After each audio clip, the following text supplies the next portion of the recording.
So coming back from last week's travesty, I'm gonna keep an open mind. We're gonna try and put that past us now because we gotta keep this going. We gotta keep on being objective. I can't just keep on like, last chapter was shit, so fuck this chapter. Like, we gotta put that behind us and continue on with the weekly dose of fairy tale, as good or bad as it may be. But to be honest with you, this chapter, obviously, well, anything would have been a bigger step up from last week's chapter, but this was definitely a step up from last week's chapter, and it was actually a pretty damn good chapter because, for starters, Brandish, it was interesting because honestly when she was going and throwing down with Natsu and Lucy, I just thought it was the typical, oh, you know, it's shonen, they're not going to go too extreme and it's not going to be explained as to why she's not popping Natsu's insides and squashing Lucy and shit like that. So when Dimaria showed up and explained shit like that, I was like, oh, okay, it's actually a little more interesting. Brandish really was putting on a farce, because honestly I really thought like Brandish was going in, like when she gave Natsu his tumor size back and he was just there like on the floor holding his chest and shit like that. I'm like, damn, so Brandish really did once again a 180. But the fact that this was all her playing it up because she figured Dimaria was watching, I'm like, okay. I mean, it's either that or she was really like halfway torn between wanting to fight them and at the same time trying to hold back, so maybe that could explain it as well, and maybe Dimaria's off, but it seems as though Dimaria was on point. And the Lucy versus Brandish in this chapter, like honestly getting to see Lucy getting a little dibs in there, and I'm glad that Lucy didn't just completely wreck her or something like that, because that would have been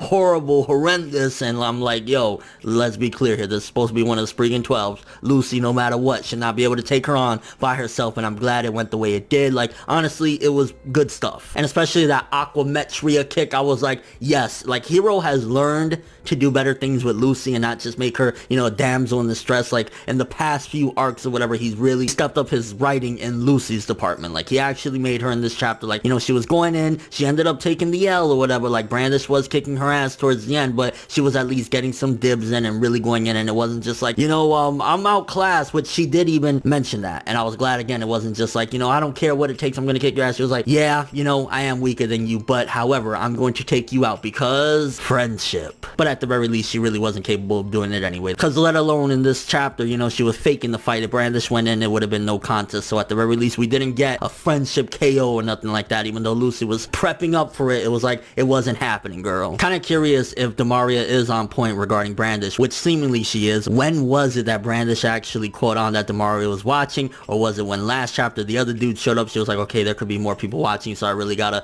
put on a show here? But then, I ain't gonna lie, like, I wasn't ever really hyped for Dimaria, and this chapter kind of changed my mind a little bit about her when she just went straight through Brandish and slashed her and shit like that. I was like, okay, girl, okay. Thing about it is, though, I'm kind of curious how anybody is gonna be able to fight her off because of her ability, her time-stopping shit or whatever. It was like, the fight that she had last time with Wendy and Shelia, it took like so many different things and all these crazy powers to really take her out because her ability is so hacked. So I'm kind of curious how they're gonna be able to take her out. Again, like if they come up with something strategic or somebody has a good counter for it, it'll be fine. It just needs to make sense, because otherwise if like Natsu's friendship can break her time shit or whatever, I'm gonna be like, really? I think the best thing to do to get Dimaria is honestly you gotta really catch her off guard where she really can't see anything, because otherwise if she catches you even in the slightest, like stop time, okay, I'm snapping your neck. And that little touch at the end, I was like, okay, Mashima, okay, you making things a little more violent. When Dimaria had her foot on Lucy's face, even though I'm like, yo, get off my girl's face, dog, get off my girl's face. But it really showcased that Dimaria is definitely once again a vicious piece of crap, and even though she was captured and defeated last time, she's back with a vengeance. So the return of Dimaria after she took her L last time hasn't been that bad, especially with this chapter where, you know, she basically wrecked Brandish and she's crying and taking out Lucy and stuff like that. I'm like, okay, you know what?